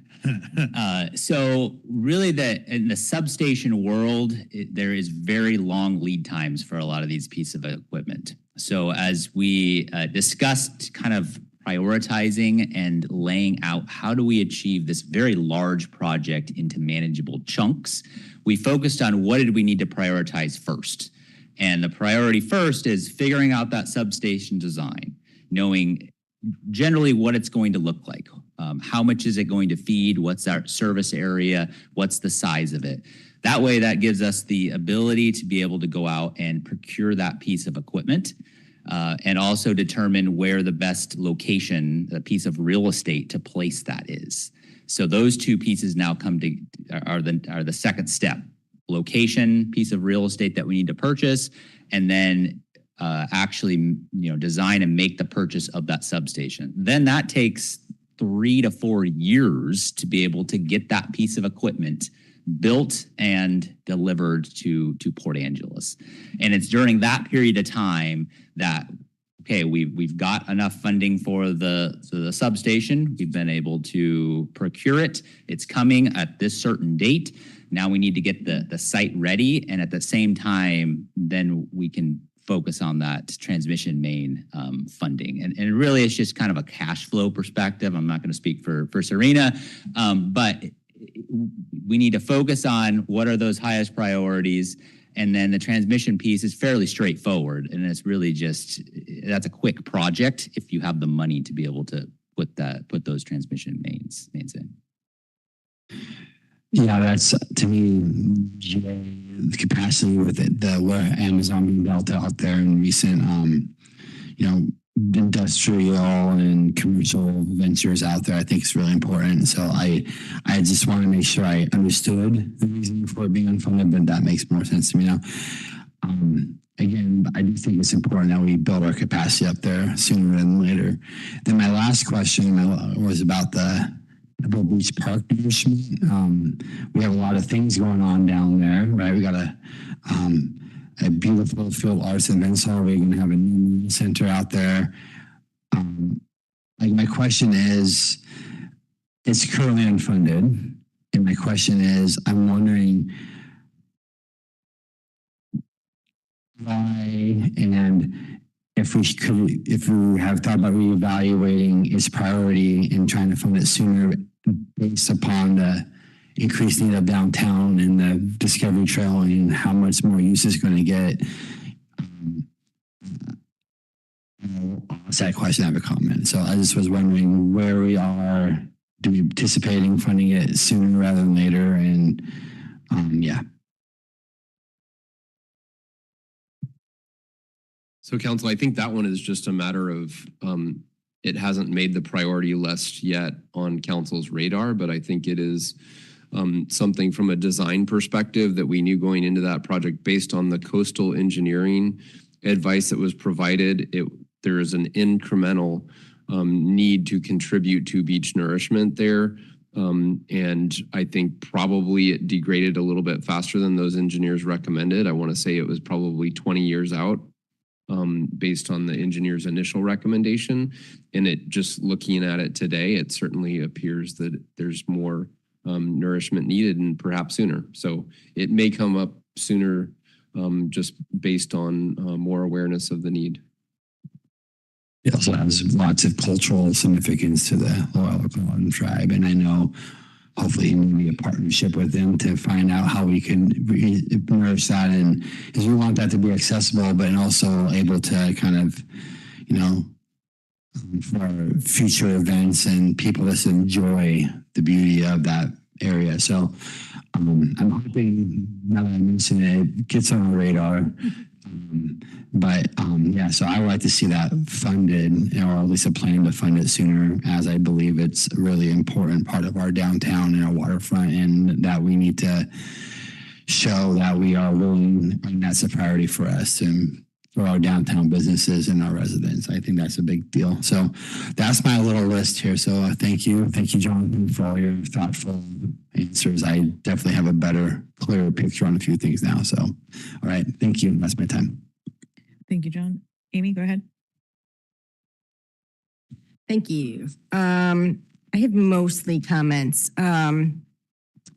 So unfortunately for everybody, I didn't see any projects so far that I think should be removed.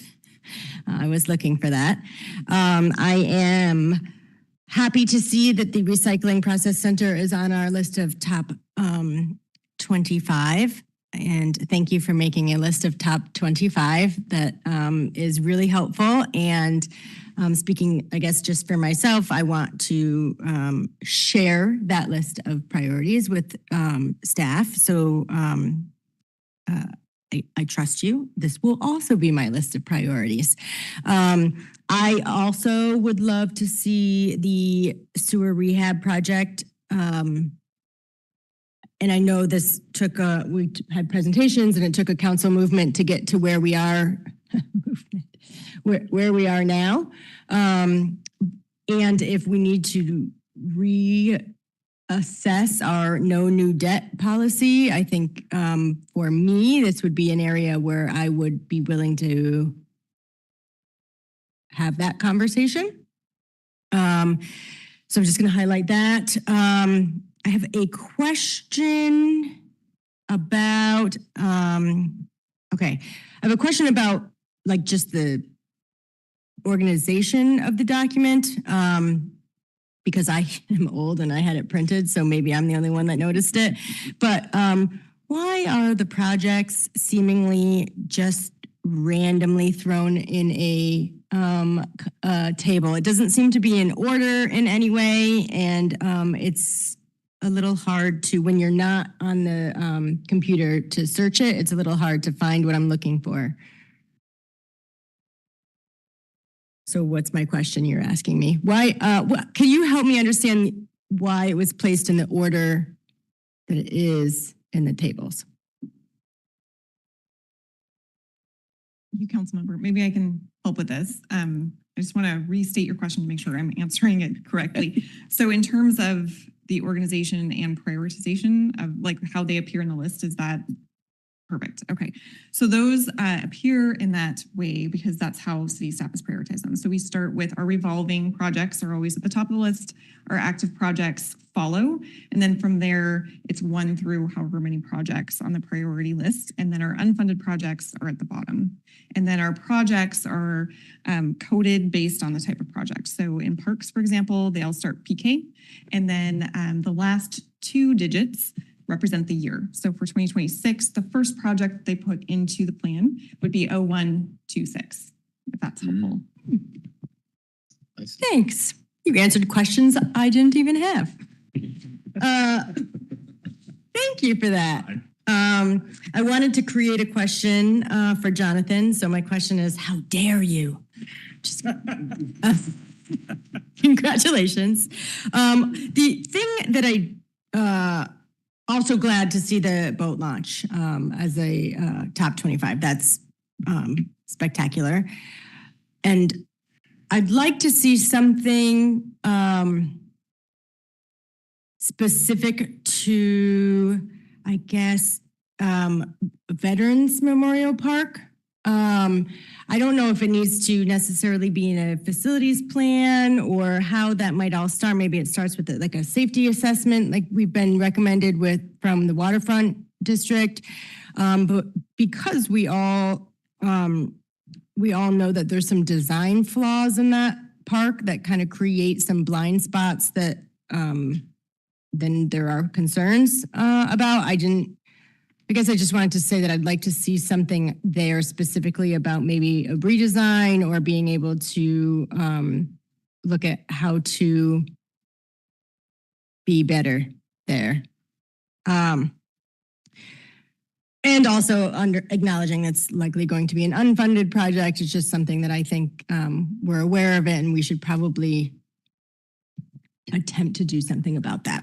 One of the Councilmember Miller, excuse me. One of the things that we try to do within our CFP is we have a park improvement, kind of an open-ended category. So like if there was grants available or we wanted to find funding for a particular project, we can go ahead and use that category and then create a CFP project for it following. So that's something we could do. Thank you. Appreciate that. If I could provide you a brief update on the other two projects that you mentioned. So regarding the recycling center, so solid waste staff and myself, we have actually met and walked the property with representatives from the Department of Health. And we walked them through what our intentions were. They were supportive of that. They asked us to put together a work plan for their approval. We have assembled that and submitted it to them. We are awaiting their comments. What it does, we have an existing permit for the structure that we're putting it in that's related to making compost. So we're essentially altering that permitted use within that building. So we're seeking their approval to move forward with those change of use to the facility. Assuming we get that, we would then move over to CED staff and we'd go through a normal change of use like you would see on any building for alterations. That would be the next step after that. And while that was taking place, we would actually be ordering and acquiring the equipment, which we're expecting it's about 90 days from the time that we place the order. So more to come on that as we go in the months ahead. I do have some news on the sewer rehab project. So it's my understanding with A Street Basin as example, we got good bids on that, which freed up some dollars, which is going to allow us to, correct me if I'm wrong, Jonathan, possibly award the additional add-alts related to our sewer rehab project. So because those funds are available, we're actually going to be able to take advantage of the other bid that we got, kind of just in line with what we talked about, similar to what happened last year. So we are going to gain some additional lineal footage of that sewer rehab as a result of that, which is great news. So, thank you. That's awesome. Thank you. Thank you. All right, to my right, Latricia. Yeah, thank you. I want to hit on the Edis Hook. I noticed all of our audience left. But I think one of the things that I'd like to add to that is that I think this is a great opportunity for a project or a partnership project with Elwa. I've just been talking, not saying we're going to do it or anything, just asking tribal fishermen if there is an interest in working with the city, and even spoke with a council person if they thought the idea is feasible. And they've all really enjoyed the idea of working together to partner with the city on the Edis Hook boat launch. And I think we can get a stronger end product. In addition to that, working with with Lower Elwha to focus on a potential, because they've got property down there also, and working with them on a project that would benefit them. So a joint project that would benefit them and benefit us, and could also help with management or maintenance, long-term O&M of the boat launch. So there is interest, and I think that some of our projects, we do joint projects, and the EOC is a perfect example of that. So it might be helpful to also identify where we have joint projects in our plan, and in our plan, I agree with Amy. It's hard to kind of like scroll through the lists. And I don't know, it might be too much to ask for another column that says page number. So we can just go to the page number instead of having to flip through, and hopefully I'll find transportation plan 0 to 24, if there is one. But if there's a page number on the table, it would help me to just be able to flip through to that plan or to that page number. The other thing on the digital copy, copies that are online, I know staff work really hard, and they in their descriptions, they will reference like that they did a study and we're implementing such and such according to the conclusions or recommendations from that study. Is there any way to have links in the digital copy only that would allow you to go to review what that study said, or the conclusions, or just direct you to that study? That's one recommendation I'm suggesting. Let me see here. The park 0223, it's aluminum bleachers. Kind of wondering, can we work with a local firm that does composite, and maybe we can integrate and transition to maybe composite type bleachers and not just aluminum bleachers, and we can work with a local entity? I mean, we're always being asked to work with local firms. Just an idea, throwing it out there. I also want to throw out there the idea of creating underneath government stewardship category. And so you have parks, you have Port Angeles, the police department, or the fire department, public safety. You have housing, public safety, parks and rec. I'm wondering if we should create a subcategory of stewardship, because I think that there's some projects that are identified in Parks and Rec and also other places like Pebble Beach, as Councilmember Hamilton pointed out, that could fall underneath stewardship. And a lot of those, when you have stewardship, those are really kind of grant funded. And so we could take them out of that. And, we do have natural resources staff, and we might be able to work with them to address projects that are heavily stewardship. There was another one in here, and I wrote it down, that I think is a stewardship one. It's on Shane Park, where we're looking at wetlands, identifying wetlands and down trees. To me, that's a stewardship project, and it would take some stuff out from underneath parks because we know that their budget is small. So I think that might allow us to move some of these projects that continue to remain unfunded to possibly funded through grants. The other thing I am concerned about is we do have a huge list of unfunded projects. And is there a way to, like, a tier 1, tier 2 unfunded, like, hey, this is our long-term, this is our dream that we'd like to see? I mean, it is, and I'm kind of concerned that maybe some of the smaller projects that are getting buried by unfunded projects. So those are my insights. I don't want to take too long. We still have 2 more inputs, but that's my input, and I'm sure I'll have more opportunities to comment. Thank you. Thank you, Latricia. Drew? I'm just going to go super fast. I have a random question on one of the slides. Slide 30, under the transportation cash flow analysis. We've got REIT and LTAC in that. Does LTAC actually go to any of our transportation projects? There's currently only one project that has LTAC dollars from several years ago, and that's for the wayfinding signage. I remember that project. Okay, and that makes sense why it's in transportation. All right, thank you. That's literally the one random question I had right now. I think, do the plantings on the 8th Street multimodal path count as transportation? Because that also is funded by LTAC. Anyway, I don't need an answer right now. I'm just throwing it out that. It does, however, it's not in the capital facilities plan. Got it. Yeah, very good. It's only partway there. Okay, I will also be quick.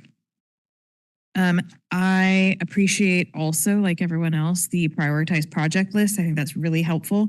I appreciate the list. There are a couple I want to highlight. Obviously, Edis Hook boat launch, like other folks, have heard a lot from the community about that over the years. Definitely heard about it on Sunday. I went down and handed out the grand prize for the Halibut Derby.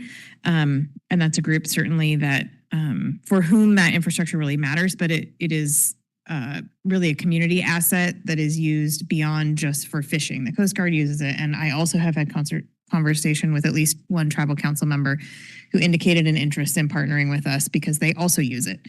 And so I think that's a good idea. One that isn't prioritized, I had it up and then I moved away from it I don't think it's currently funded, and I realize it's one that's probably hard to fund.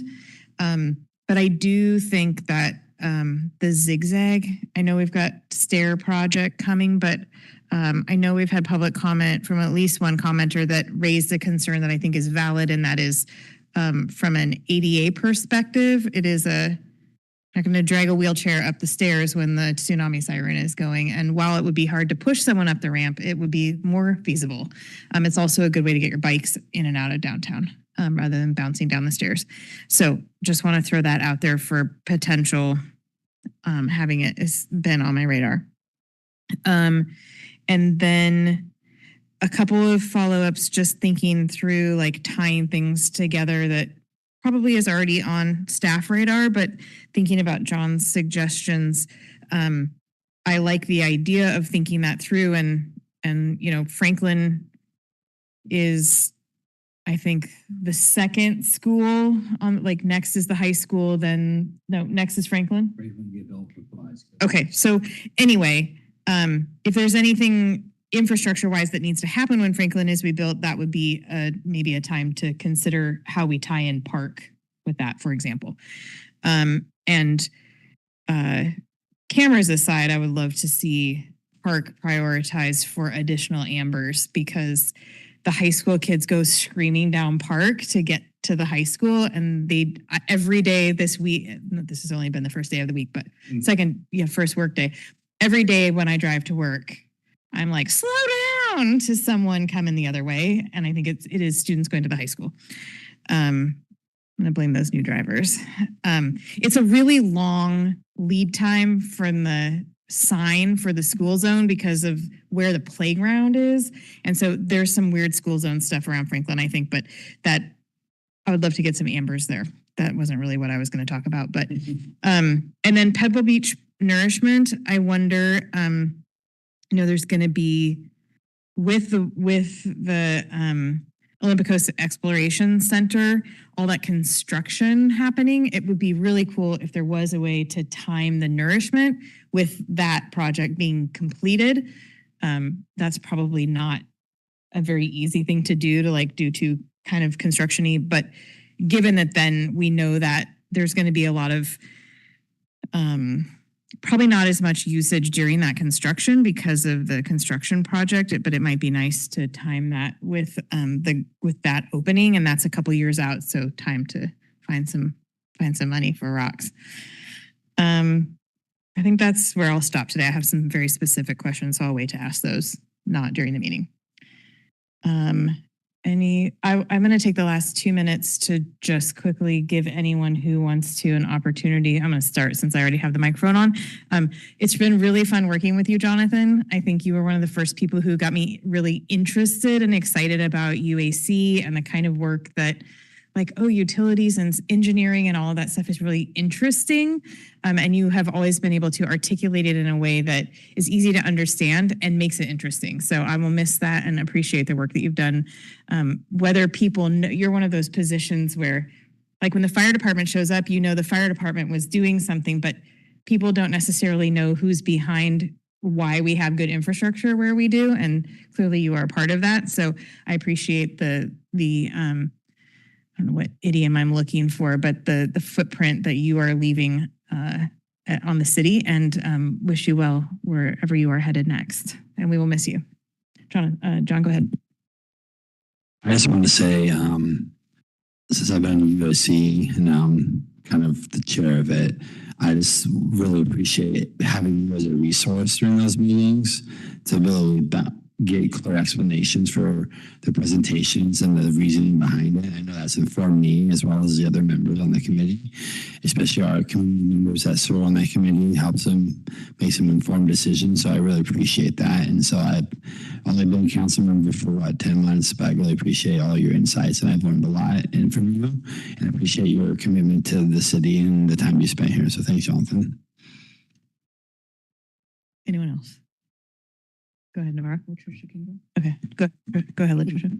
Well, just good luck, Jonathan, wherever you're going. They're lucky to have you. And I appreciate everything you've done for our city. And I'm sad to hear that learned today that you're going to be moving on. So that's too bad. We're losing out on that and that historical knowledge, which is quite important, especially to any government agency when you have people who know the community and who live in the community. So good luck wherever you go, Jonathan. Thank you. All right.